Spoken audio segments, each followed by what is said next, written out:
Welcome to Preservation Oaks, the podcast where we invite you to step away from the bustle of everyday life. Settle in and relax, and take a moment to leave the familiar behind as we explore the hidden gems of America that preserve our cultural past. We call them our Preservation Oaks, and with each episode, we'll journey to a different corner of the country, where we'll discover the unique histories, landscapes, and communities that make up our nation. We'll visit with local museums, historical, and genealogical societies. They are the stewards of these stories. They preserve the legacy of each place like precious pieces of fabric in a quilt that binds the freedom-loving, hard-working people in this country together. So, slow down, grab a beverage, open your mind, and let us take you on a tour of the fascinating histories and heartfelt traditions that lie just beyond the horizon. This is Preservation Oaks, where every story is a stitch in the fabric of our shared culture. Now, join our host, Sean Radcliff, as he uncovers another thread in the tapestry of America's heritage and what it takes to preserve it. Hey there, and welcome back to Preservation Oaks, the podcast that shines a light on America's local historical societies, museums, and genealogical organizations, the people and places preserving our nation's stories for future generations. Today, we're traveling high into the Colorado Rockies, to a place that's as alive with history as it is with mountain air, Breckenridge, Colorado. Known around the world for its skiing, festivals, and vibrant downtown, Breckenridge is far more than a postcard-perfect resort town. It's a fully preserved 19th-century mining community, where architecture, artifacts, and mountain landscapes still tell the story of the gold rush era, mining expansion, and frontier life. Beneath the modern sparkle of a major tourist hub lies one of the boldest preservation programs in America. Because Breckenridge isn't a frozen museum piece, it's a living town. The ongoing balance between growth, tourism, and preservation tells a powerful story about stewardship, vision, and community identity. Our guests today are Larissa O'Neill, Executive Director, and Susan Gilmore, Marketing and Outreach Manager for Breckenridge History. This world-class organization leads a passionate team preserving the very soul of Breckenridge, from its rugged gold rush beginnings to the thriving mountain destination it is today. They already care for dozens of historic properties, with plans to save dozens more. But Breckenridge History isn't just about keeping a few old buildings upright. It's about building an ecosystem of preservation, managing, maintaining, and interpreting everything from mines and cabins to schools and community landmarks that together tell the story of this remarkable town. That scale of effort sets them apart from most local historical organizations. It reflects how deeply this community values its heritage and how thoughtful long-term planning can protect the past while fueling a vibrant tourism economy. It's an ambitious and inspiring mission to safeguard the very fabric of a living town while welcoming thousands of visitors each year who come to experience Breckenridge's enduring spirit. So, lace up your snow boots and join us as we head to the mountains and into the heart of history right here on Preservation Oaks. By the way, our main platform is preservationoaks.podbean.com. But you can find us on nearly all podcast platforms, as well as Rumble, TikTok, Facebook, and YouTube. So, wherever you listen to the program, I appreciate it very much when you like, comment, follow, or subscribe. If you're interested in being a guest on our program, or if you have any questions or comments, please feel free to email us at preservationoaks@gmail.com. A big shout out to all our fantastic supporters. Your efforts in spreading the word about our program are invaluable to us. Thanks to you, more people are discovering the incredible heroes behind Preservation Oaks. These are the people dedicating their lives to preserving our shared history, and your support helps bring their stories to the forefront. You rock! That being said, Let's get stuck into this. Here is a brief bio of today's guests. Larissa O'Neill serves as the Executive Director of Breckenridge History in Breckenridge, Colorado, where she has led the organization since 2009. With over 16 years of dedicated leadership, Larissa has played a pivotal role in preserving and sharing the rich heritage of Breckenridge, from its mining roots to its vibrant mountain culture today. Before joining Breckenridge History, Larissa worked as an events coordinator for the Breckenridge Resort Chamber and as an outreach coordinator for the Colorado Conservation Trust, gaining valuable experience in community engagement and historic preservation outreach. She has been in nonprofit management positions for most of her career. A graduate of Colorado College, Larissa holds a Bachelor of Arts in History, a fitting foundation for her lifelong commitment to telling Colorado's stories and inspiring others to explore the past. When she's not leading preservation efforts, Larissa can often be found enjoying the beauty of Summit County, where history and nature meet in the heart of the Rockies. Joining Larissa today is Miss Susan Gilmore, who is the Marketing and Outreach Manager for Breckenridge History, where she combines her background in archives, storytelling, and journalism to connect audiences with the rich heritage of Breckenridge and Summit County. With a Master of Science in Information from the University of Michigan's School of Information, specializing in archives and records management, Susan brings deep expertise in preservation, cataloging, and oral history production. She also holds a Bachelor of Arts in English from the University of Wyoming, with minors in history, American Indian Studies, and creative writing. Before joining Breckenridge History, Susan served as news editor for the Wyoming Tribune-Eagle and assistant managing editor for the Summit Daily News, roles that honed her ability to craft compelling narratives and elevate community voices. Today, Susan channels that same storytelling passion into her work preserving and promoting Breckenridge's historical legacy, ensuring that the stories, people, and places of Colorado's mountain past continue to inspire future generations. And now, here's your host, Sean Radcliff, with Breckenridge History. Welcome to the program, Larissa and Susan. Great to be here, Sean. Thanks for having us. Hey, first I have to tell you both what an honor it is to have you here with us today. We here at Preservation Oaks get to see a lot of different organizations and different approaches to managing historical preservation. Breckenridge History is one of the very best. I really mean that. You should be very proud of what you're doing. Breckenridge History is quite frankly a little bit amazing. The scope of what you're doing, the community engagement, and everything else is so well done. Your organization is truly a model for others to emulate, and I hope people get that in this episode. Thanks so much, Sean. We're very passionate about this work and excited to share today. I got to ask you, Breckenridge also has a strong ski town identity. You know, you've got lots of ski slopes. The local ski area opened in December 1961. How do you feel the ski resort era blends with the older mining town heritage?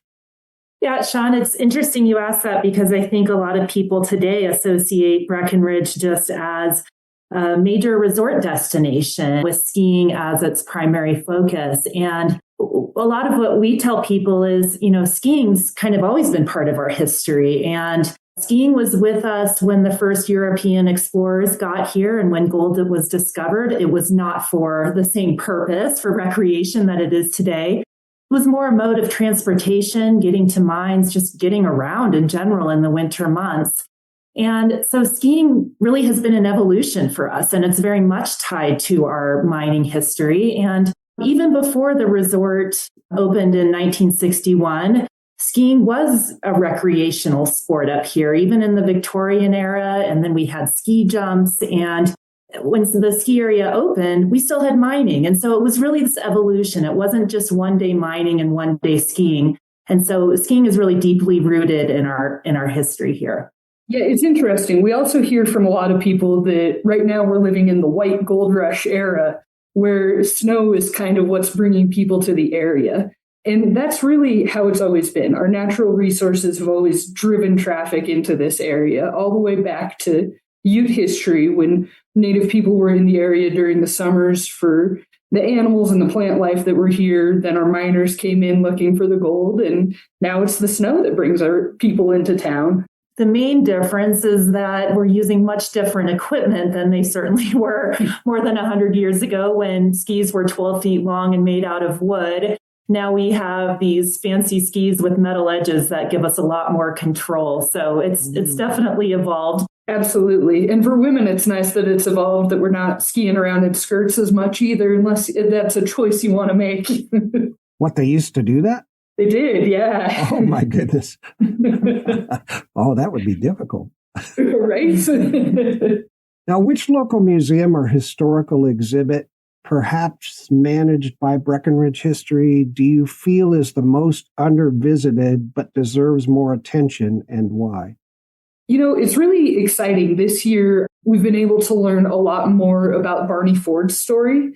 And so I really feel like the Barney Ford Museum is one that everybody should come visit. His story really deserves to be a national story. And a lot of people have just never heard of him before. So I think that's one that could really draw in a lot more people. The Barney Ford Museum was actually just accepted in what's called the Network to Freedom program, which is part of the National Park Service.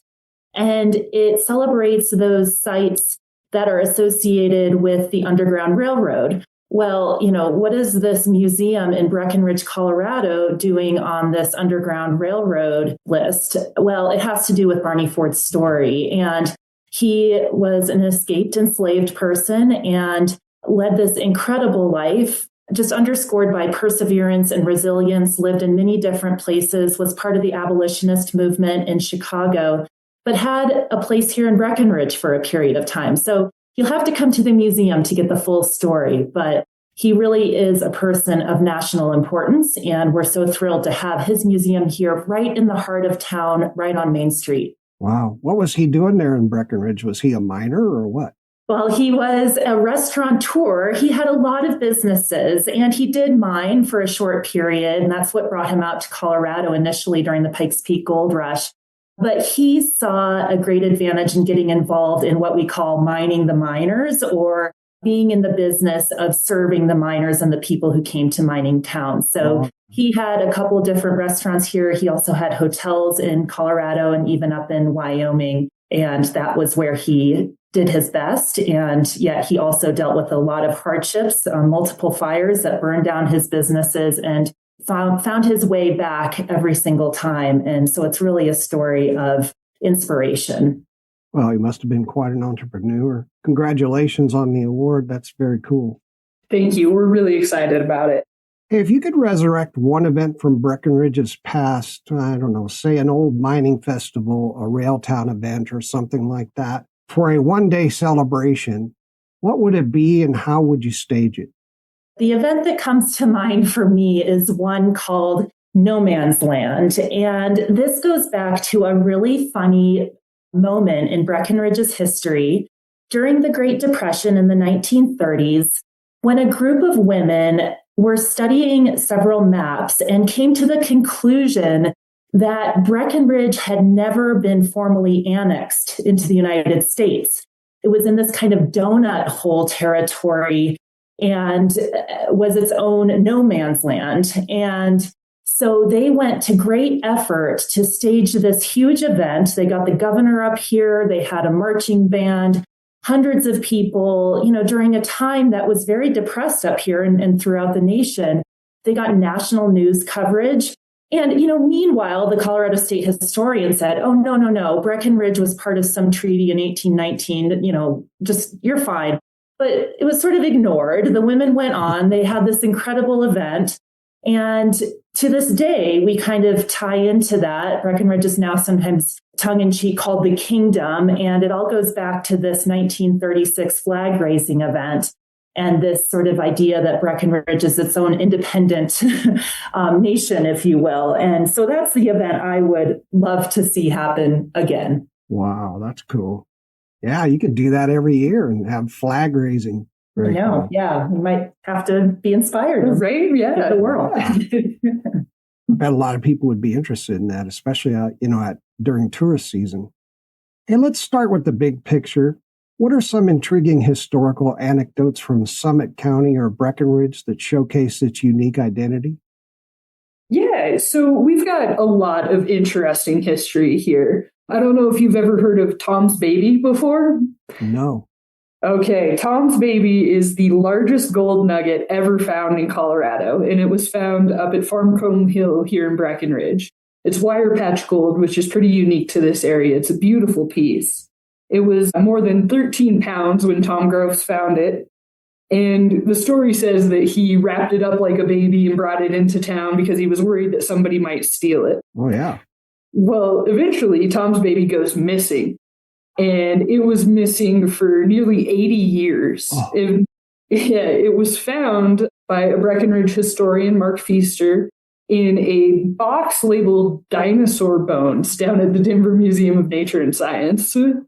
That's one story. And, the other thing, just to familiarize your listeners with this area, for anyone who's never been to Breckenridge, we are in the core, in the middle of the Rocky Mountains, and the mountains they really underscore our history, and our relationship to these mountains is what's really defined our history. And so Breckenridge sits at 10,000 feet almost.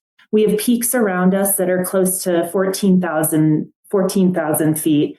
And these mountains formed millions of years ago, and glaciers eroded the peaks over the last 100,000 years or so.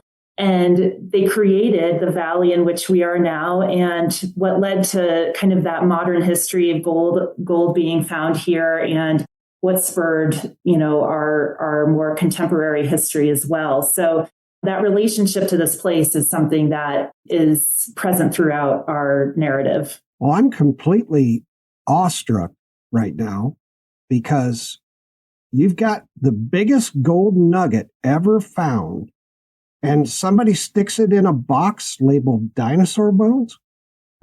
Yep, that's right. Oh, and my God. When they found it, it had lost 5 pounds. So who knows where that is? Somebody might be able to still strike it rich out there. But what they were able to find is on display now in Denver as well. I don't understand. So if I find a big old gold nugget, right, first thing I'm going to do is head to the assayer's office, and I'm going to cash in on that. Was Tom very wealthier, or did he not need the money?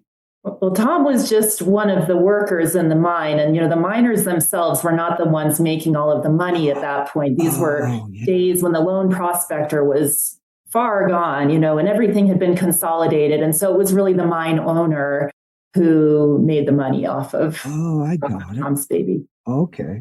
So the mine owner said, we don't need to cash this in. We got plenty of money. It's such a unique thing. Let's keep it for historical posterity. Is that right? It could be. That's the interesting thing about this story. There's people who've said that it did go to the assay office, and the assayer was worried and took it home overnight. And we've heard that it ended up on the railroad and somehow got thrown off the train going towards Denver. There's a lot of different versions of this story out there. Oh, thank you for that. Susan, Larissa, can you describe the origins of Breckenridge and highlight some key historical milestones that have shaped it? Breckenridge, the town itself, is one of the oldest towns on the western slope here in Colorado. And it dates back to when the Spalding expedition came up here, put gold pans in the river near where our grocery store is now today. And they were able to find gold. And that kind of really kicks off the gold rush in this area. And that was in August of 1859. So that's a lot of when the town started. But the history of this valley extends long before that, both with Ute history, which goes back thousands of years here, and some of the natural history that Larissa's already mentioned, and how all of our natural resources came to be formed here. Oh, very cool. So the Ute Indian tribe was in the area. Is it still in the area? They were in the area, yeah. Their ancestral homeland covered most of Colorado and Utah, parts of New Mexico, Wyoming, and Arizona. So they were up in the mountains here, this area, in the summertime. It was the Uncompahgre and White River bands of the Ute Nation that were here. Okay. Since then, they've been removed from the land to reservations in Utah, and there's one in southern Colorado as well. Oh, yeah, there is a reservation in eastern Utah. Yeah. That's right.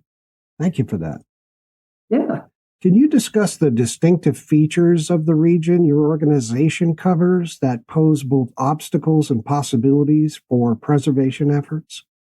Yeah, so I touched on this, Sean, but we're up at 10,000 feet here in Breckenridge, and it's a climate that's very harsh year round, but in particular the winter months. So we're here in November and expecting to have snow until likely mid-May, late May, something like that. So that definitely has a big impact on our ability to go out and do some of this preservation work. The other thing here is that the terrain around here is really challenging. And we're not just talking about sites that are located in town where you can drive up a truck and do some work, go inside. We do preservation on sites that are located on open space. We actually had a project several years ago where we had to fly in a helicopter to do the work. So it's a very unique place in which to be doing this work. And so we really have to maximize our field season, which is quite short when we're working outdoors. Wow. Do you guys work with any archaeologists? We do from time to time. Yes, we have done quite a few surveys of area sites, and we always, in the past, we've brought in someone to do surveys of a lot of these mining sites, and he has, provided documentation on, if you see a little bit of a foundation that's left, he can identify, well, that was the saloon, and over here was the doctor's office, and here was a cabin, and here was the boarding house. And he has an amazing ability to take the visual cues that are left and to help us reconstruct what these mining camps were like, or these mine sites. Wow. Breck history folks are really rugged people. Yeah, have to be. Now, what are some hidden gems or lesser known tales about your town that your organization brings to light? Well, we've got a lot of really interesting stories up here, stories that we're trying to make more well-known. So I don't know if I call them lesser known tales at this point, but to the broader audience, they definitely are. The one that sprung to my mind was the year of the big snow, which was 1898 to 99. It snowed and just kept snowing to the point that even with the rotary snowplow, the railroad wasn't able to get into town. And Breckenridge was essentially blocked off from the rest of the world for 37 days. It was blocked. I think it was actually closer to 78. Oh, yeah, 78 days. Yeah. Wow. Yeah, they were digging tunnels to get around town and set out on skis to go get the mail from Como, which was across the pass where the railroad was trying to come from. So they persevered, but I think we get giant snowstorms here, but thankfully we're a little bit more equipped. Wow. It can be overwhelming. And so you really have to appreciate winter to get out here. Okay. Then and now. Now, your organization, Breckenridge History, has become a model for how a small mountain town can manage large-scale preservation. How did it all begin? Well, the town of Breckenridge has prioritized history for years. In fact, there were architectural guidelines here back into the 1970s, and we became a National Historic District in 1980. But as far as our organization goes, that story really begins about 25 years ago, and the town at that point was looking toward the sesquicentennial, or the 150th anniversary of the town. And there were a few different groups. Everyone was kind of doing their own thing. One museum managed by one group. The town was doing some stuff. Another nonprofit was organizing events and programs. And the town saw great value in bringing everything under one umbrella. And that was the genesis for our organization. And so we, at this point, cover everything from local heritage tourism and managing those sites and tours, preservation work as far as stabilization and restoration, as well as our archives where we're preserving those artifacts and really one-of-a-kind key pieces that help tell our story, and then interpreting and educating the public from, our visiting public to our local school kids. Yeah, you guys are doing amazing work. Now, listeners, I'd like to provide you with the contact information for the organization. The Breck History website is just that, breckhistory.org. You can find them on Facebook at Breckenridge History. Their phone number is 970-453-9767. Their email is info@breckhistory.org. That's BRECK. Their mailing address is P.O. Box 2460, Breckenridge, Colorado 80424. The Welcome Center is at 203 South Main Street, and their administrative office is at 102 North Harris Street in Breckenridge, Colorado. Does that all sound right? Yep, sounds great. Fantastic. Can you describe how your organization supports the community and what its key missions are? Yeah, so we are really heavily involved in the community up here. We participate in a lot of different organizations. We're lucky to have a community that is really engaged with making sure that everybody feels part of the community, making sure that our history is continued on. And so a lot of what we do is just showing up for the community. There's times when things will happen. For example, we were doing an after-school program at Dillon Valley Elementary School, and there was a fire in the art room there, and the school had to close down for the end of the school year.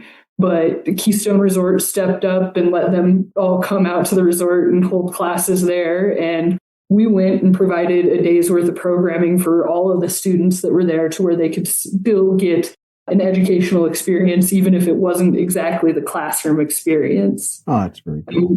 Yeah. And we're also part of a lot of local organizations up here. Proyecto Thrive is an organization that helps provide after-school programming by kind of organizing a lot of the nonprofits in the area to make sure that we're all working together and covering as many days at as many schools as possible. And Communities That Care is another organization that we're heavily involved with that really works to try and make sure that no youth gets left behind up here, that everybody has great opportunities.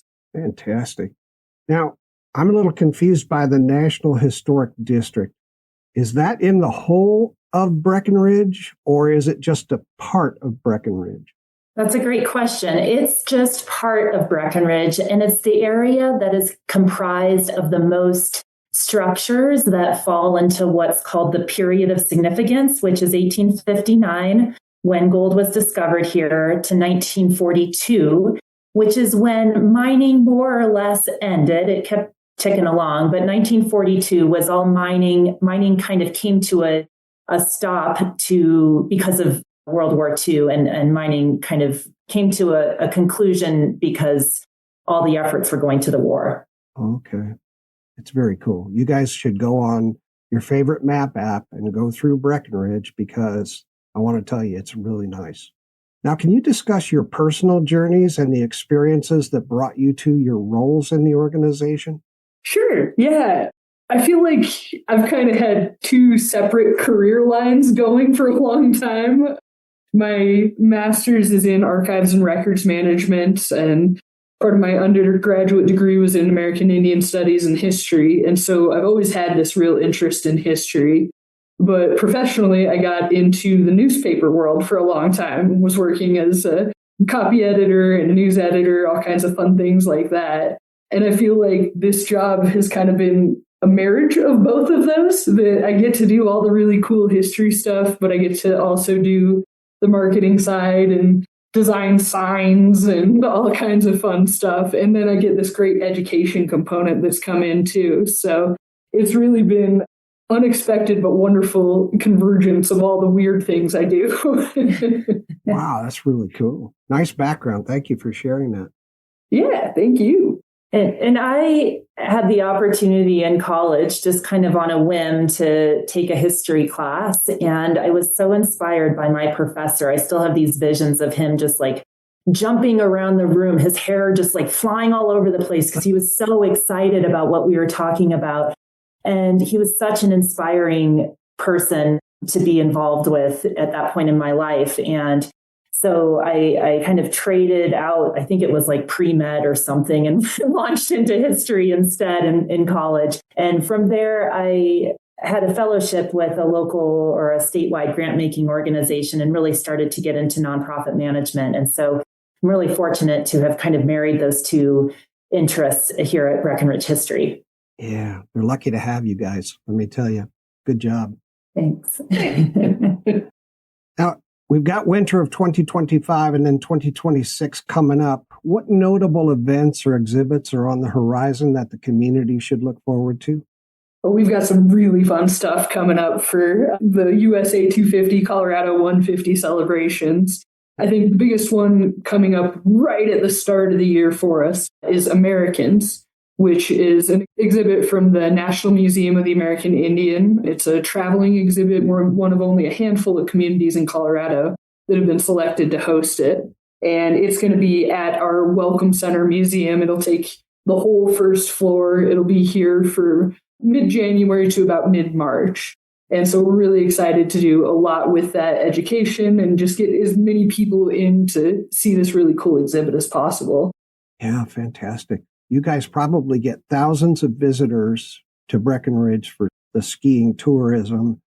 Yeah, January is kind of the height of the season, but there are also a lot of people who come maybe with a spouse or a family member or friends who aren't skiers or who are, they're just worn out from skiing a few days. And so that's one area where we really try and capture people is come visit us, come understand this place and how special Breckenridge is outside of its recreational assets and experiences. And that's something we really hang our hat on. Yeah, Breckenridge is a really cool place. How do you anticipate Breckenridge history's impact on the community will develop in the future? Well, Sean, I think we have become a trusted source in the community when it comes to being able to go out, get this really important work done. And so I would just hope that we continue to be seen as that kind of trusted advisor to the town and the county in terms of what are the most important things to protect? What should we be doing to educate our visitors and as well as our residents? And as part of that, I think, the mining story and our mining history is fascinating. We love our mining history. But for us, I think moving forward, we also really want to do more to emphasize the history of the people who were here before European settlers. And as Susan touched on, the Ute Nation and that this was their ancestral homelands and that they were here for thousands of years. And on the flip side, this sort of whimsical modern history of ours that's kind of funny. And the story behind even how our ski area came to be is kind of an interesting one. And just how we've evolved into a community that's really focused on stewardship. And that's something that we really emphasize and want to be able to continue to do more of. Yeah, you are focused on stewardship. It's really very interesting. And it brings me to a thought that I've been wanting to get to in this interview because I'm so excited about it and for everybody to hear about it. Can you tell us about the exhibits currently showcased at Breckenridge History museums that visitors can enjoy? And specifically, I'm just awed by the scope of what you're doing there. Yeah, we have a lot of different sites with a lot of different cool stuff. We have a bunch of permanent exhibits, both inside our museums and around the backcountry with interpretive signs and outdoor exhibits like our sawmill exhibit and Washington Mine and Mill. But as far as what we have going right now, we have My Museum up at the Welcome Center Museum, which is a really cool opportunity to kind of bridge that experience between locals and visitors to the community. It's every week in our after school program, we talk about a different topic of Breckenridge's history. And so in the museum, we display different artworks that the children have created in that week and tell the history alongside that, along with different artifacts and cool objects from our history. So everybody can really get to experience it there. Oh, yeah, very cool. Well, you have multiple museums, from what I understand and what I've read, and hundreds of various buildings and things that either you are preserving or you want to preserve. It's just an amazing thing. Yeah, it's pretty vast, and it includes museums, it includes, Orbans and boarding houses and mill sites. And most recently, we worked on a preservation project. It's still getting wrapped up to preserve the last little bit of the railroad that came through Breckenridge. And all that's there are 3 trestle vents from the trestle that crossed the Blue River that came through Breckenridge. And so it really is a variety of sites that we're going out and trying to protect. Yeah, it's amazing. Now, when visitors walk through town, it's easy to forget how much effort it takes to keep those buildings standing and maintain them properly. Larissa and Susan, you guys also have a historic resource management plan to guide your work. How does that all work, and how is it developed? When does it expire? I don't know anything about it. Yeah, so the reason we have this historic resources management plan is because we are surrounded by so much history here and hundreds of historical sites, and in particular, those that are outside the town limits and that are on our kind of open space land, former mining areas primarily. And so we developed this plan a couple years ago to really serve as a roadmap for us so that when we go out, we have criteria, we have a strategy, we have a plan. We're looking for funding and grants and all the things to help make these projects happen. But it really comes down to that strategy and establishing criteria, because as much as we would love to, we cannot save every last miner's cabin. So this is what we use as our kind of guiding document for preservation outside of the core of town. So can people read that plan? Is it publicly available? You bet. It's on our website, and we would love for people to check it out. We did it all in-house. It was a lot of work, but it really has been a great resource for us. Oh, that's very cool. Thank you for sharing. And if you go to our current preservation projects on our website and scroll to the bottom, we actually have an interactive map too that will show you where all of these historic sites are and give you some historic photos if we have them, current photos, and tell you which sites meet which of those criteria that Larissa was talking about. Oh, that's fantastic. Thank you, guys. I think it's time to take a break for a few minutes. We've been going for about 30 minutes now. Sounds great, Sean. I could use a break. Fantastic. Listeners, will return in just a moment, but first a quick word on how you can make a real difference. Breckenridge History depends on visitor and community support to protect the heart and heritage of this mountain town. Your donation today helps ensure its stories live on for generations to come.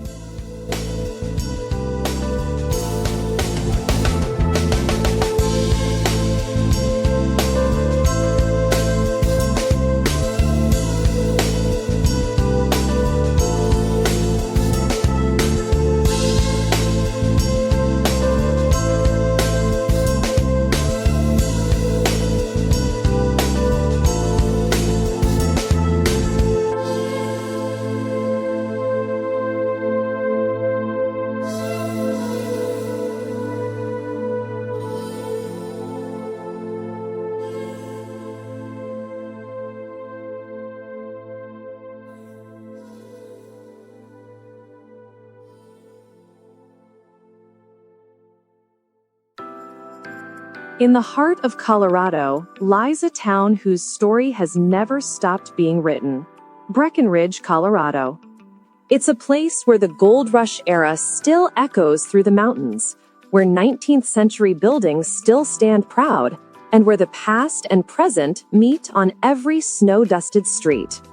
And at the center of it all is Breckenridge History, the nonprofit organization dedicated to preserving this living heritage. Each historic site restored, each exhibit curated, and every story shared with visitors is made possible through the generosity of people who believe that history is worth protecting. Your donation helps keep these historic treasures alive. It supports the care of dozens of preserved properties, funds educational programs, and keeps the Welcome Center and museum's doors open, inviting travelers from around the world to discover the heart of Colorado's past. Every dollar you give ensures that Breckenridge's story continues to inspire future generations, not just in books or photographs, but in the real, tangible places where history happened. Breckenridge History depends on community support from friends, neighbors, and history lovers everywhere. So if you believe in preserving what makes Breckenridge unique, now's the time to make a difference. Visit breckhistory.org to donate securely online or stop by the Welcome Center at 203 South Main Street. You can also call 970-453-9767 or email info@breckhistory.org for more information. Together, we can keep the spirit of Breckenridge alive, one story, one building, and one generous gift at a time. Breckenridge History, preserving the past, inspiring the future. This is Preservation Oaks, and here's another Footnotes of History. Our footnote today is the 1629 Cambridge Agreement, the promise that built a colony. Sometimes history turns not on battlefields or royal decrees, but on a single handwritten promise among a handful of determined people. In August of 1629, 11 Puritan leaders gathered in the English town of Cambridge. They were wealthy merchants and country gentlemen, men of faith and means, who had invested in the Massachusetts Bay Company, a joint stock venture chartered to colonize the New World. But the times were uneasy. King Charles I was tightening his grip on England, dissolving Parliament and enforcing religious conformity. For Puritans, those who sought to purify the Church of England from within, persecution was growing more severe. Ministers were silenced, congregations scattered, and fines imposed for dissenting worship. The men of the Massachusetts Bay Company wanted not only profit, but also freedom to worship, to govern, and to live by their conscience. The company charter, however, required that its governing council remain in London. That meant any new colony would still be managed under the king's watchful eye. On that day in Cambridge, these men made a bold decision. They signed what became known as the Cambridge Agreement, a compact declaring that they would personally emigrate to America if the charter could be transferred to the colony itself. In other words, they would bring their legal authority across the Atlantic and make the New World the company's new seat of government. It was a quiet act of revolutionary foresight. If approved, it meant Massachusetts could govern itself, elect its own magistrates, hold its own courts, and pass its own laws, all under the legal cover of a royal charter. In a matter of months, the plan succeeded.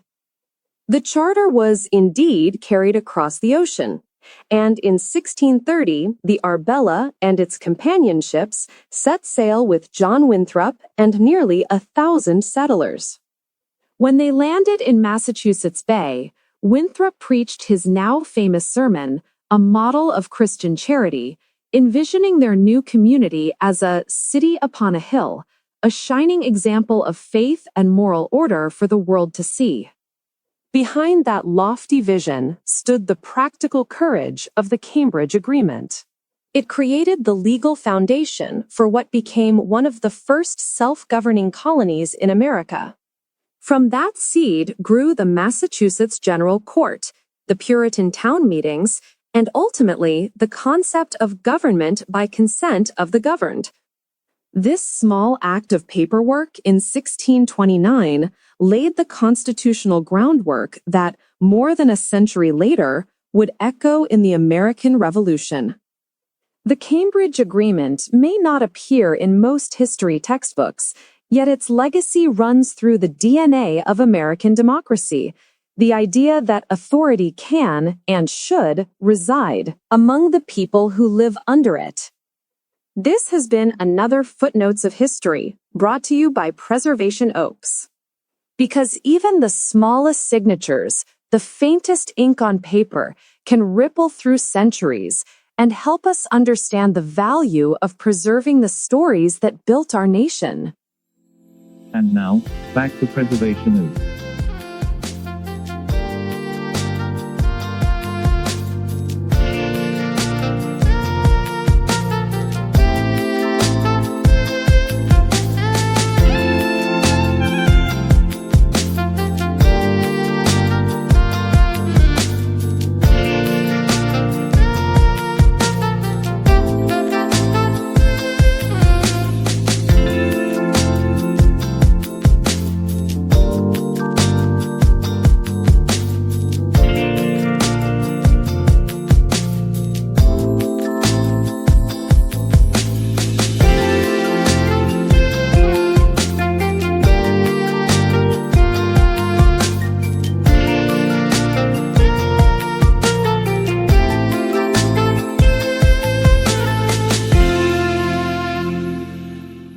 Welcome back to Preservation Oaks. I'm your host, Sean Radcliff, and we're here today with Larissa O'Neill and Susan Gilmore from Breckenridge History, located in Breckenridge, Colorado. Let's pick up where we left off. Welcome back, folks. Glad to be back. Sean's been keeping me on my toes. Let's get back into the conversation. You bet. Well, before the break, we were talking about how Breckenridge History manages more than a dozen historic sites, including the Barney Ford Museum, the Edwin Carter Museum, and the Highline Railroad Park. How do you decide which sites to preserve next? Is it based on urgency, community interest, or historical significance?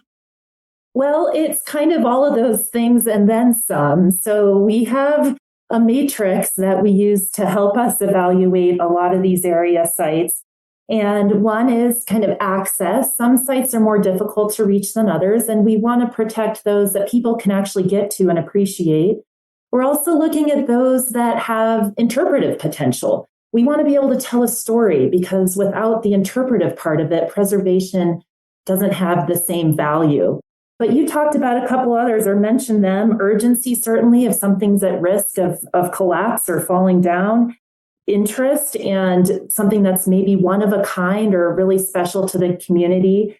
And then absolutely historical significance. Is it the only one we have left? Is it associated with someone from history who we can tell a story about? So those are some of the criteria that we're looking at when we evaluate those sites. Okay. And is all of that covered in your plan? Pretty much, yeah. All of it's in that historic resources management plan. Oh, cool. And, we're often trying to look as much as 5 years out, knowing that things can shift a lot, but we want to always be looking forward enough to where we can set ourselves up for success a couple years out. Yeah, makes sense. Now, what restoration or conservation initiatives have been completed recently to maintain your facilities or exhibits? Yeah, we've had some really cool projects lately. One of them is our new collections care facility. So we've done a large renovation here at Milne Park, which is where our administrative offices are. But we've also added a basement onto this cool historic home. And that is now used for all of our collection storage for museum objects. Our archives are still across the street from us in the 1909 schoolhouse that's become a community center and our archive. Oh. But we also have the ability to process collections and receive donations and do all of that cool stuff through our collections care facility now. Yeah, very cool. You built a basement, huh? Wow, nice. Yeah, no, it was a big effort. And we're very lucky that we have some great contractors to work with that were able to do a lot of really cool preservation work while also adding in these newer facilities to give us some updates and ability to do some of this work that's really important here. Well, with your National Historic District, with everything that's going on that you're preserving and maintaining, you've got to have some wonderful folks that have some real skills in doing that kind of work physically. I mean, from a contractor standpoint, right? Yeah, you bet. There are definitely some folks in the community that specialize in this. And I think, if you hang out with us long enough, you drink the Kool-Aid. And that means that you're not going anywhere, and then you're going to get excited about this work. And we certainly have a few individuals who have drank the Kool-Aid and are into this work and are always willing to step up. Fantastic. Wow. What a group. Now, across your various museums, what's the most valuable ancient or popular exhibit or artifact in your collection? Oh, we actually got an object, I think it was just last summer. We received an ambrotype, which is the oldest photograph in our collections. It's from 1862 out in French Gulch. It shows the town of Lincoln City, which it was a pretty sizable town here, was the county seat for a while, no longer exists. But this ambrotype is so cool. It was up with the Montana Historical Society. It had been donated to them, I believe, late 1960s. And they had done a lot of research because just on the back, it just said view of French Gulch. And there were French Gulches in Montana. So they were trying to find exactly where that was. And they realized it wasn't in Montana. So they did all this work. The gentleman who was working for them had graduated from college here in Colorado. And so he thought of Colorado and was able to coordinate with our amazing archivist and collection manager, Chris-Ann Kanish, to figure out that, it was here. It was Breckenridge, Colorado. So they ended up hand delivering this object to us. They had 2 volunteers that drove down all the way from Montana and brought it to our archives facility for Chris-Ann. Wow, that is really cool. Where can people see that? So we have a digital copy available on the Breckenridge History digital archives. Because it is such a fragile object, we don't actually bring it out to view, but Chris-Ann's done a great job of getting really good detailed information and photos of it to where people can see it. Cool. And they can get to that archives from your website?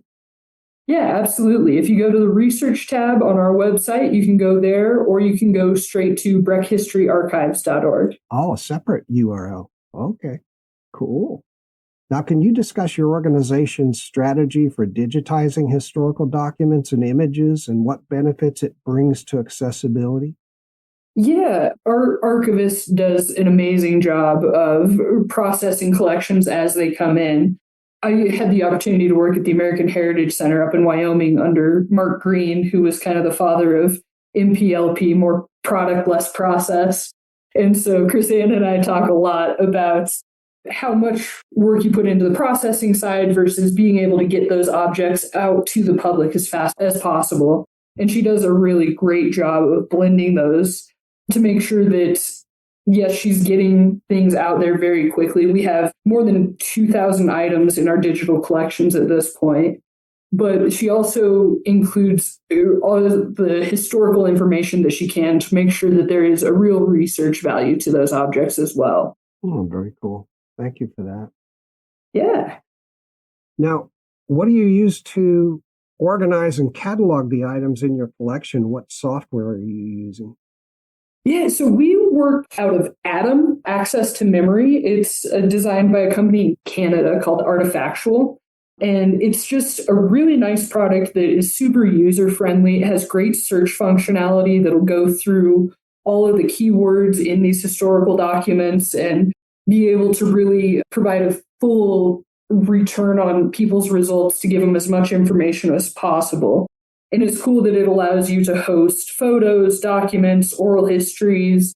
We have mine site inventories and historical architecture forms, all kinds of cool stuff that live there. Oh my gosh, yeah, I've never heard of that software before. That's cool. Yeah, no, we used to use Past Perfect, but we've now switched over to Atom, and it's been really great for us. Okay. Now let's talk sustainability, because maintaining all of these properties that you're maintaining can't be cheap or easy. How do you keep this incredible effort funded and supported? We're very fortunate that the town of Breckenridge has local history and historic preservation as one of their core values. And so we receive a strong percentage of our funding directly from the town. Now, it's not guaranteed. We go to them every year, we prove our case, we carry our reputation forward, but they have been a strong funder of ours for many years, and we are very, very lucky to have that. Other than that, we are certainly seeking individual donations from folks. We have some earned revenue with our tours that we give. While our museums remain free, we do charge for some of our tours. And then we also have in-kind donations. We have businesses in the community that say, oh, you need this for some project. I'll gladly donate several of whatever it is that we're looking for. The one other thing I wanted to mention is that we're also fortunate in Colorado to have History Colorado and the State Historical Fund. Now, that is a grant-making program through History Colorado. It has its money from lottery dollars. The money comes from Cripple Creek and Blackhawk primarily. And that money is then funneled into historic preservation. And from time to time, we go out and seek grant funds for projects through the State Historical Fund. Well, that's very cool. Grant writing is very critical to what you do. Larissa is an expert at it. We're very lucky to have her writing those grants for us. And we also have a lot of local organizations that are very supportive in the grant funding as well, with the Summit Foundation and BGV Gives. A lot of organizations we've been lucky to be able to get grants from. That's very cool. Now, can you highlight some of the fundraising events or opportunities your organization offers to help fulfill its mission? Yeah, well, Colorado Gives Day is just around the corner. It's going to be on December 9th this year. And that is always a big push for us to be able to try and fundraise and get donations to help support our efforts throughout the year. We also have a lot available on our site as far as purchasing those tickets for our tours and special experiences, events that we might be doing. So all of those are great ways to kind of help give back to the organization if you're interested. So can I find out about those tours on your website? Yeah, definitely. Oh. They are all listed under the Experience tab on our website, and you can get tickets right from our homepage too. Oh, that's way cool. Plus, Yeah. Can you get tickets down at the Main Street location? Yeah, definitely. We have museum interpreters that are in the Welcome Center Museum, and they are always happy to help with securing a spot for you on any of our tours. Man, that'd be a nice tour. We have a lot of really fun tours. Yeah, we have our kind of walk through history tour, which is really focused on that historic district that we talked about. But then there's some little more off the wall ones too, like our saloon tour that's for adults only, and a tour that'll take you out to the cemetery. And it's not a ghost tour. It tells you about the history of the people that lived here and about the cemetery itself. Yeah, very cool. Yeah. Now, do you do yearly or annual events, when the tourists come or something like that? And how do they engage or benefit the community? Yeah, we definitely do some yearly events. Just this last year, we've started the Eves of History is a series that we're working on now. We talked a little bit about Barney Ford, and so that kind of was the trigger event for us.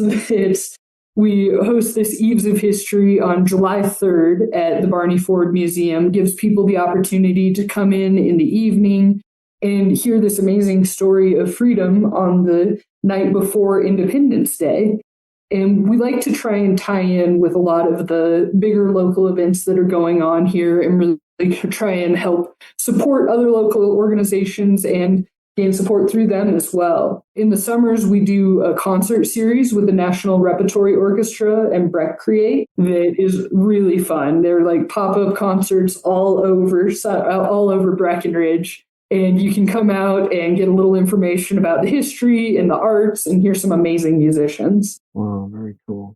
In the wintertime, do you do any pop-up movie events or anything outdoors? We haven't done that. We do an Uller Eve tour, though, too. Uller Fest is very popular here in Breckenridge, where we celebrate the god of snow and hope for more snow. So yeah, the night before that festival kicks off, we do a really fun tour to talk about the history of Uller Fest. Very cool. Now, Breckenridge History has been around since 2006, so you've had 20 years. And it was established to professionalize preservation efforts and manage historic sites for the town. In that 20-year period, What kind of economic or cultural impact have these efforts had on the community? Well, a lot of historical organizations lean into heritage tourism, and we are certainly one of those groups. And the stats show that people who come to experience a place for its cultural and historic values are coming maybe more in those off-season time periods. They're staying a little bit longer. They might spend more money. And we don't necessarily have any direct stats to support that. But what I can tell you is that we see as many people visit our sites in June, which is a very busy month in town, as we do in September and October, which are off-season months for the community. So we're definitely seeing more visitors that want to really get to know the community. So there are some, certain economic impacts there, but it's really also pretty intangible and hard to pin down. It is. That's why I was asking the question. I imagined myself being there in your area, and I said, you know what? It's a wonderful experience to go in the summertime and go to the mountains, right? And especially learning history and all of that. I imagined that you had as much tourism in summer as in winter. That's correct. And that's shifted in the last several years. July is now our busiest month if you look at it purely from an economic standpoint. So yeah, summer and winter are both busy times of year here. Hey, you guys are always hopping. Wow. Well, it's cool that we get to offer different experiences the different times of year. We have a hike that turns into a snowshoe in the winter. In the summers, we have a gold panning experience that we offer. And it's nice that families can kind of connect with each other while they're doing that gold panning. It's really cool to be there in moments where you have the kids, they're teaching their parents how to gold pan from what the guide said, or that they just get those opportunities to bond. So I think that's a big part of our impact here too. I was looking at pictures of Breckenridge this morning, and I was looking at both winter and Christmas and summer pictures. That place is just magical. It is. We're really lucky to get to live and work here for sure. What community outreach and educational programs does your organization offer to help share local history? Do you do any work with the schools to bring lessons on local history to students? We do, yeah, definitely. That's a year-round effort for us. So far this year, we've served more than 2,000 students with our education programs. That includes going into the schools and giving lessons there, doing our after-school program, field trips where they can come out to our sites and our museums, go on hikes, all that kind of fun stuff. And in the summers, we work a lot with kind of the pre-K crowd, where we've got the 2 to 4-year-olds coming out and seeing all of our sites and getting that first experience with history. And we're very lucky to be able to offer all of our education programs for free to the schools and to the families. Oh, that's great. That is just great. Before the gold rush of 1859, the area was home to the Ute people, like you mentioned. How does Breckenridge History incorporate Indigenous history into its exhibits and educational outreach? This is a really important aspect for us. It's something that is always an ongoing effort. Personally, I'm part of the Quapaw Nation, and so American Indian history is very important to me, and I try to incorporate it into our education as much as possible. I think it's important not only to teach about the Ute Nation that lived here and try to make those connections, show people the different ways that the land here has been used and stewarded through generations, but also talk about how there are 500 Native nations that have called this land home, and they all have a unique perspective and a unique history, and we need to be able to learn from all of that. Now, the Quapaw, are they from Colorado? They're not, no. So originally from the Arkansas area, and then with the Indian Removal Act, ended up in Indian Territory now, and what we know is Oklahoma. Right. Yep. Okay. Thank you for that. Yeah, no, absolutely. And that's an area where we also have been able to use great community partners. History Colorado exhibits that we've had on display. The Aspen Historical Society has been a wonderful partner too. We've used one of their exhibits in our museum, and a member of the Ute Nation has been able to come out and give some talks the past couple of years here as well. You mentioned the Breckenridge History Archives. Those were established in 2015 from what I was reading.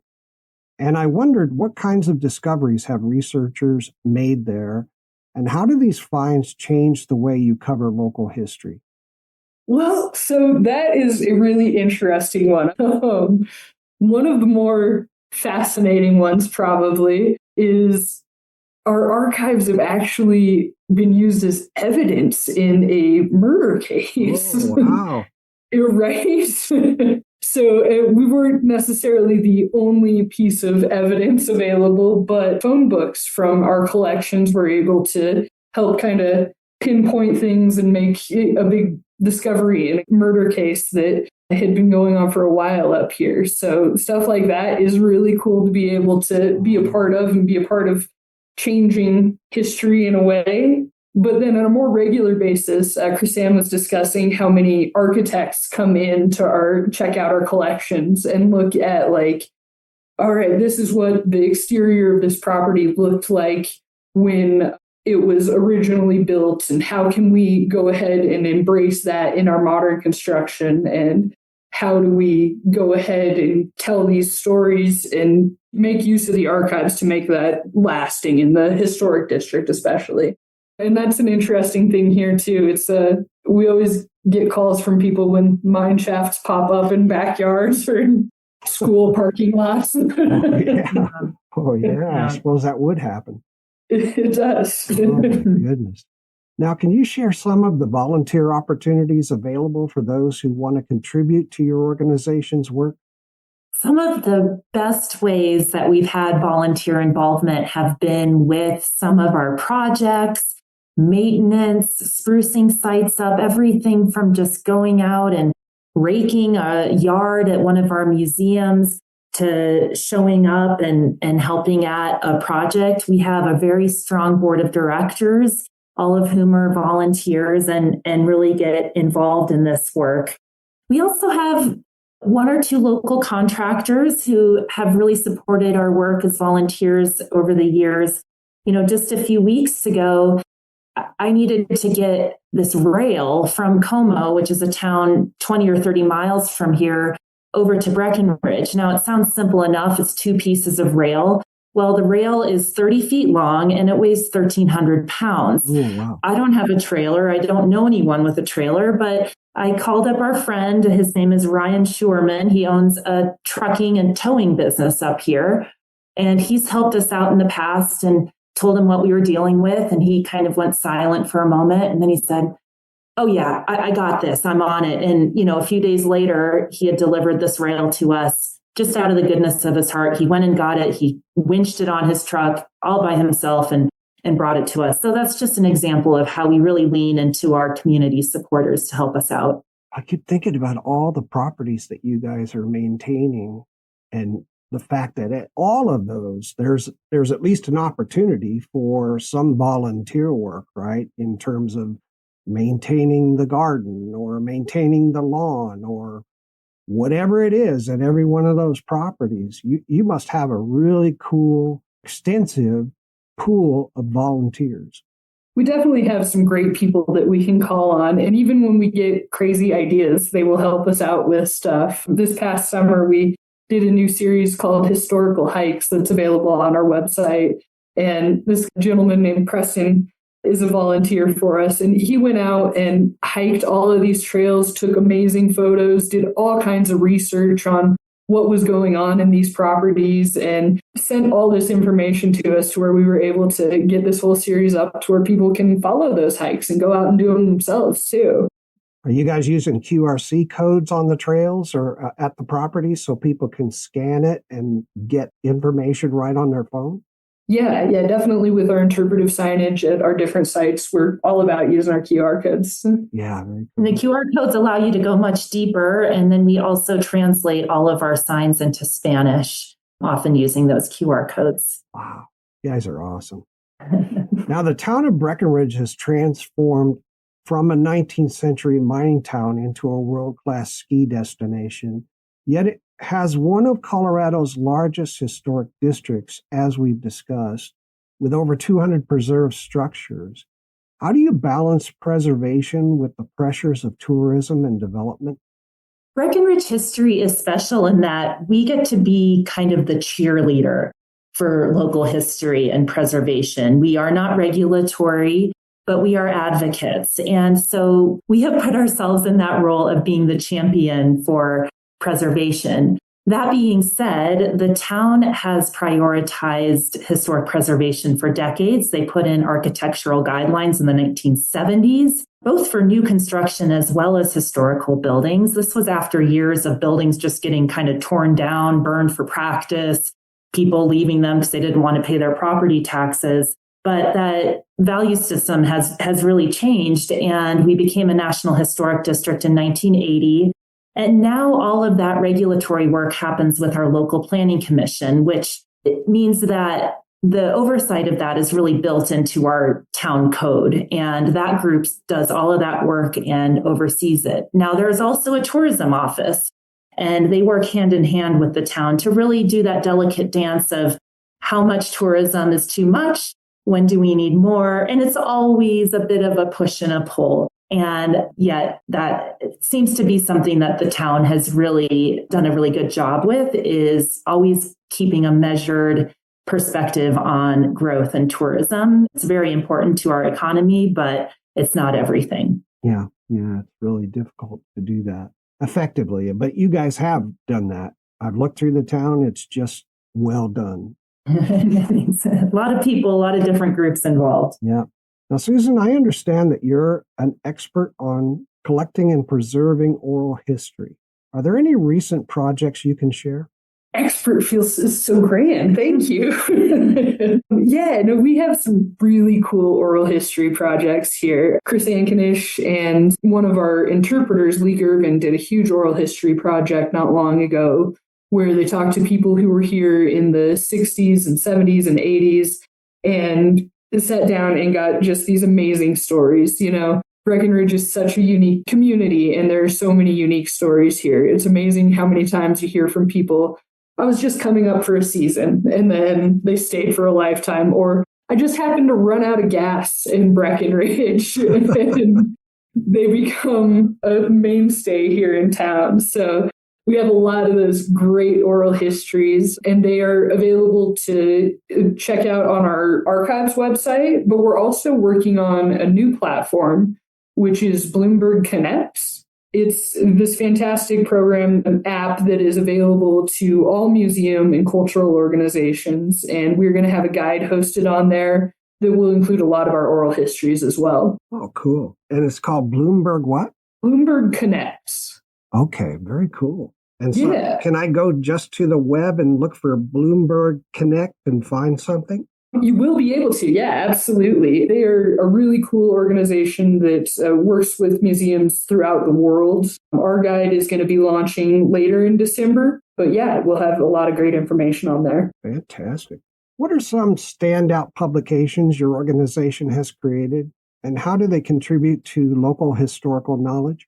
We have a few wonderful historians. They are volunteers and have been researching Breckenridge history for decades. And we've been able to publish several books with purely volunteer effort and some grants so that we've not really had to pay anything to publish these books. And they focus primarily on our mining history. Bill Fountain is the person who does most of that work. This guy, I don't really think he sleeps.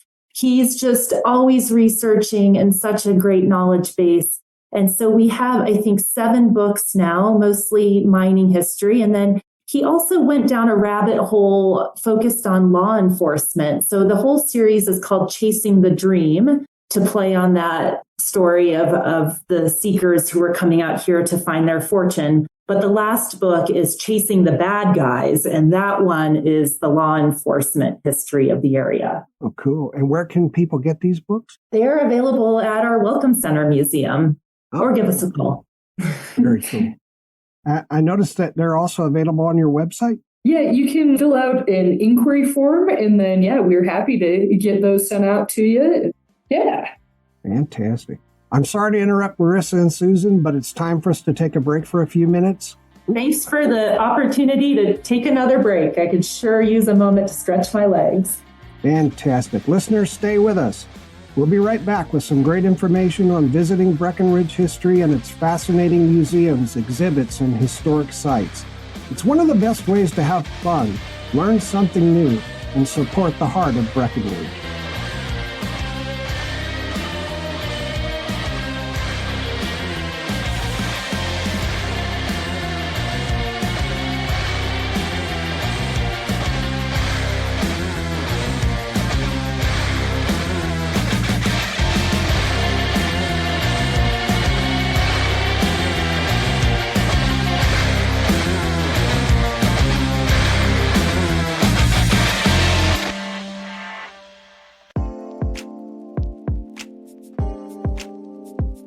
High in the Colorado Rockies, where the mountain air is crisp and the past echoes through every pine and trail, lies a town where history comes alive, Breckenridge, Colorado. Here, you can step into the stories that shaped the West, where miners once sought gold, families built communities, and the mountains kept watch over it all. Breckenridge History invites you to explore this living legacy. From the Breckenridge Welcome Center and Museum on Main Street to the Barney Ford House Museum, Highline Railroad Park, and guided tours through historic sites across town, each stop reveals another chapter in Breckenridge's remarkable story. Walk through preserved 19th century cabins. Ride the rails of the past. Discover tales of pioneers, dreamers, and innovators who helped carve a life out of these rugged peaks. Every exhibit, every artifact, and every guided experience connects you to the people who made Breckenridge what it is today. Not just a destination, but a heritage worth exploring. Whether you're here for the day or a lifetime, Breckenridge History offers something for everyone, families, travelers, and curious explorers alike. Plan your visit today at breckhistory.org or stop by the Welcome Center at 203 South Main Street to begin your journey. You can also call 970-453-9767 or email info@breckhistory.org for tour details, museum hours, and upcoming events. Breckenridge History, preserving the past, inspiring the present, and welcoming you to experience history in the heart of the Rockies. Come explore, come discover, come be a part of the story.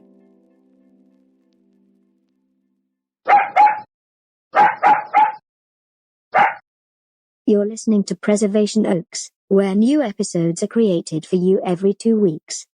That's 26 episodes per season. Let me see, that's like 182 in dog episodes. Right?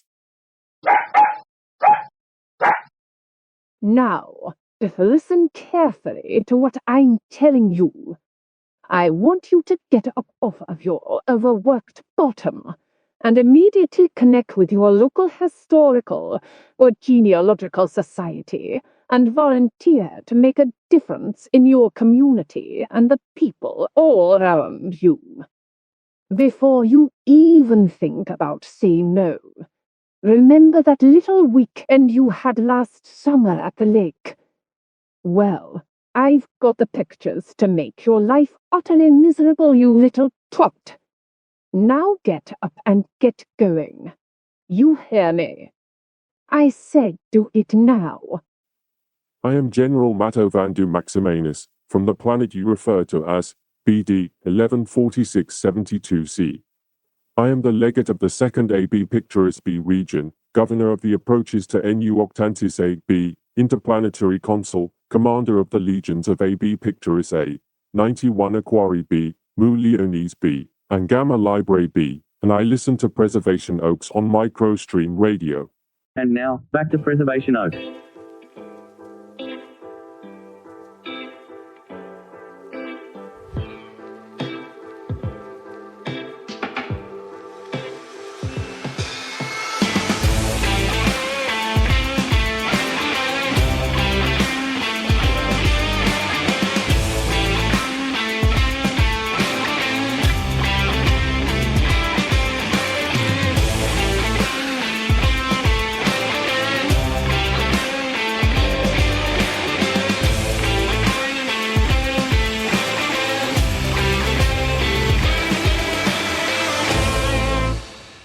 Welcome back to Preservation Oaks. I'm your host, Sean Radcliff, and we're here today with Breckenridge History's Executive Director, Larissa O'Neill, and the Marketing and Outreach Manager, Susan Gilmore. And welcome back. All right, we were talking about books before the break. What books, articles, or online resources would you recommend for people eager to learn more about the history of this area? Well, we have some great articles available on our website. There's a series of articles that were created by Sandy Mather, wonderful historian up here that has contributed massive amounts to our history base. And so I definitely recommend checking that out. We also have a great blog that we try to update as regularly as possible and get new stories and new history in there. And on the broader scale, I would also recommend checking out the Colorado Historic Newspaper Collection. It is a fantastic resource that has digitized historic newspapers from all over the state of Colorado, and a lot of great ones in this area. We've been lucky to get some state library grants to be able to get a lot of the newspapers that are in our collections available on that site. Yeah, very cool. Thank you for that. I'd like to provide listeners with the contact information for the organization once again. Remember, their website is breckhistory.org, and we also learned about another one, breckhistoryarchive.org. You can find them on Facebook at Breckenridge History. You can phone them at 970-453-9767. You can email them at info@breckhistory.org. Their mailing address is P.O. Box 2460, Breckenridge, Colorado 80424. You can find them at the Welcome Center at 203 South Main Street in Breckenridge, and their administrative office is at 102 North Harris Street in Breckenridge. Larissa, Susan, can you highlight some of the key sections or information that users can access on your organization's website? You've mentioned a few things, but I want to give you an opportunity to promote your website. Yeah, we try to keep our website as dynamic as possible. As you've probably learned, there's a lot of shifting work going on up here, new things happening all the time. And our website's a great place to be able to see what is going on here and be able to connect with that. We also have a newsletter that goes out once a month, and you can sign up for that on our homepage. As we've already mentioned, you can buy tickets for all of our tours there, check out our blogs, and you can search Colorado Historic Newspaper Collections right from our website, too. Oh, fantastic. Yeah, you got a really nice website. Really nice. Thank you. Well done. It's all Susan. Now, your organization partners with the town of Breckenridge, like you mentioned, and the county government and tourism groups. What makes these partnerships successful, and how do you keep everybody aligned on preservation goals? It sounds relatively simple, but for us, it's having a plan, doing the work, and maintaining our reputation. And for instance, some of the preservation work that we're doing on open space, which is land that's undeveloped outside of town, we're operating on land that was mined for years. And I think these open space groups understand that we are the trusted advisor to say, here's what should be protected. Here's how we're going to do it. Here's how we're going to do it in a way that doesn't impact users on these trails. And so it's really showing up, doing the work, pulling the permits and doing all the little details to make this work successful. The other group I wanted to mention is the History Colorado affiliate program. And this is kind of an association of small museums all over the state run by History Colorado. But it's a group of museums that we can call on for advice. For instance, last week, Chris Ann was talking to someone about transcription software. And, we're all doing this work in different places, and we shouldn't all be in our own vacuum. So that has been a really wonderful partnership at a statewide level. Fantastic. Thank you for that. It's wonderful to see you guys are engaging locals so that everybody feels like stewards of the shared history of the area. Yeah, that's a really important aspect of what we do, too. There's so many different trail users out here, different ways to enjoy the outdoors here. And it's important that everybody respects each other and respects how we use this land and how it can be used in the future. We're also members of the Care for Colorado Coalition, which is part of the Colorado Tourism Office. And it's another bigger organization that provides a lot of resources to make sure that people are aware of good trail etiquette and leave no trace and being fire-wise and all those important things that help to preserve our wildlands here. I wanted to ask you, because you guys do all kinds of walking tours and educational programs and guided hikes, what role does storytelling play in keeping residents, especially younger generations, connected to the town's history? Storytelling is probably the most key central part of our organization. None of the preservation work that we do, none of the archival work that we do, none of the even education work that we do is as impactful if we're not telling those stories. And it's just so central to every aspect of our work. And for us, it's important to meet people where they are. Are they wanting to get those stories via the website? Are they walking into a museum and asking for a guided tour? Are they going on a guided tour? Are they, someone who wants to walk into a museum and do their own thing and want to just really be more introspective about how they experience Breckenridge's history? But in all of those cases, we've got to tell a story. So, one other example, and it's pretty straightforward, but I think it's just so important, is when we're going out and doing this preservation work, if we don't put up some sort of story interpretive sign that reinforces the work that we're doing, it just doesn't have that same impact. So it's a small thing, and it's something that it doesn't have a huge cost, but it's a big part of the preservation side of the work we do. Yeah, fantastic. I also noticed on your website a more modern kind of thing, because I picture people with these virtual reality things strapped to their head, and it's called Augmented Reality 1888. Can you talk about that for a moment? Yeah, this was something we explored during the pandemic. And it's a platform where someone can kind of step into Breckenridge in 1888 and point to different things, all using an iPad or an iPhone or any other kind of smart device. And we have an avatar, and that is Edwin Carter, who's one of our key figures in local history. And he walks you through Breckenridge during that time period. It's incredibly popular for our younger population. We know that children are being exposed to more and more technology. And so it's something that I believe you can download from, the App Store or Google Purchase or whatever the Android version of that is, and kind of experience Breckenridge using technology. Yeah, that is very cool. Like I said, your website is great, top notch, and that's a part of it.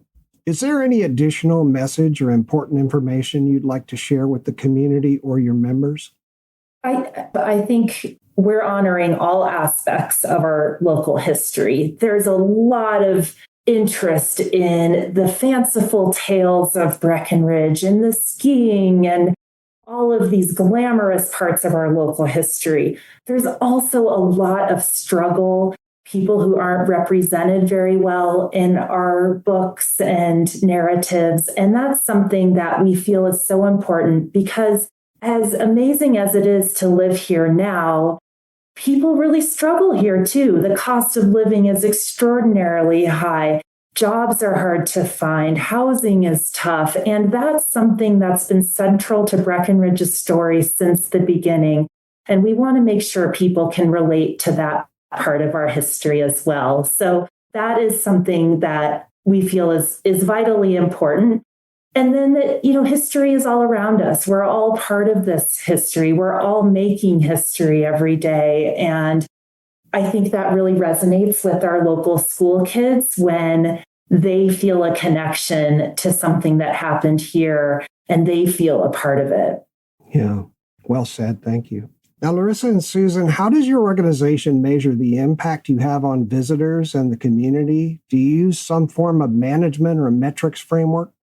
Yeah, metrics can be a little bit tricky for us and any other organizations who are doing this kind of work, but the metric that we keep track of every day, every month, every year are our visitor numbers. We are tracking those at all of our different sites and on our tours. We have trail counters where we have outdoor sites that people can experience. So we do our best to understand ebbs and flows with visitor numbers throughout the year.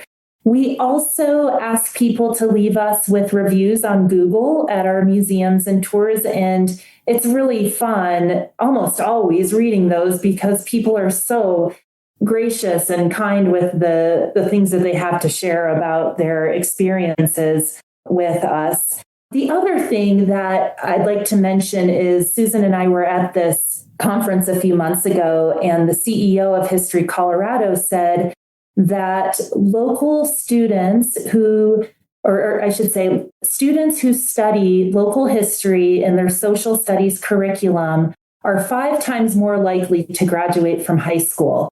Yeah. And we don't have the primary source for that. We're looking for it and hoping to get that. But it's an incredibly powerful statistic that we certainly want to be able to hang our hat on, because that's such a big part of our work. But I think other organizations who are doing this work of educating about local history could also emphasize that. Absolutely. I've interviewed organizations that take their students into the local cemetery, and they actually try to find their relatives or someone in the history that they can then write a report about and help them do that research. And number one, it helps them understand the value of taking care of the cemetery and the value of history. Mm-hmm.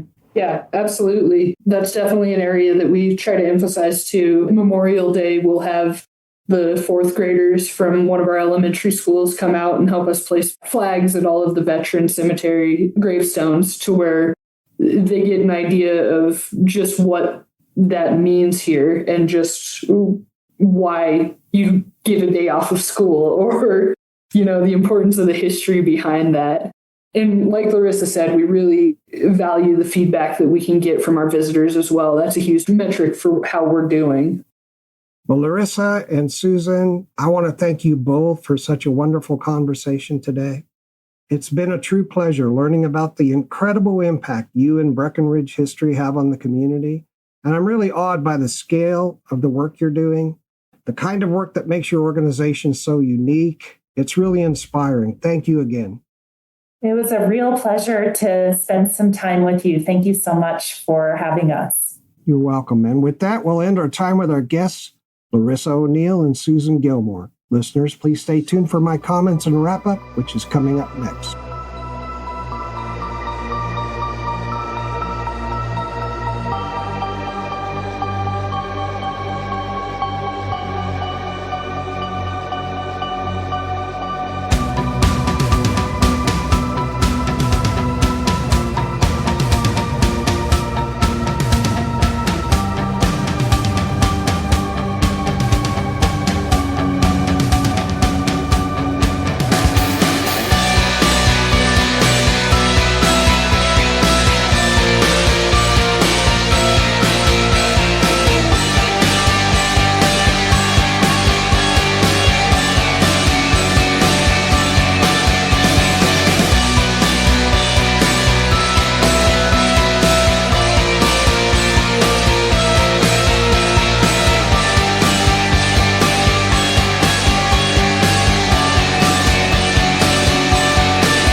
And as we bring this episode of Preservation Oaks to a close, I find myself reflecting on just how special and how singular Breckenridge, Colorado truly is. Breckenridge isn't isolated in the geographic sense. You can get there easily, year-round. It's connected, accessible, alive with festivals, skiing, dining, and Breckenridge hosts visitors from across the country and around the world. But the moment you arrive, whether it's your first visit or your 50th, you feel something else entirely, a sense of remoteness and tranquility, a tucked-away calm nestled deep in the Rockies. There's a gentleness to the air, a slower rhythm in the streets, and a charm that settles into your soul. And in a way, that has stayed with me throughout this entire conversation. Breckenridge has the emotional texture of those idyllic southern towns we often think about.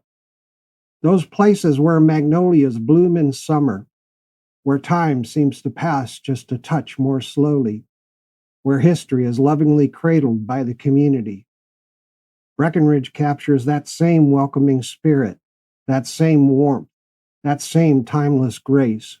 Only here, instead of magnolias, it's shimmering aspens, crisp alpine evenings, the hush of mountain snow, and the whisper of the 10-mile range standing watch overhead.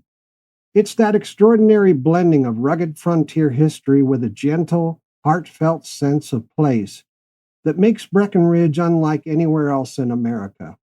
And that's where Larissa O'Neill and Susan Gilmore come in, two of the most dedicated, intelligent, capable, and mission-driven professionals you'll ever want to meet. Larissa and Susan aren't just preserving buildings. They're preserving identity, belonging, and memory in an environment where the work isn't easy and the conditions aren't gentle. High in the Rockies, where snow can blanket the land for half the year and trails can vanish under drifts measured in feet, I feel a sense of joy when I think about the daily reality of what their team accomplishes. They carry out preservation in harsh weather, at extreme elevations, in remote backcountry sites, sometimes even with helicopters.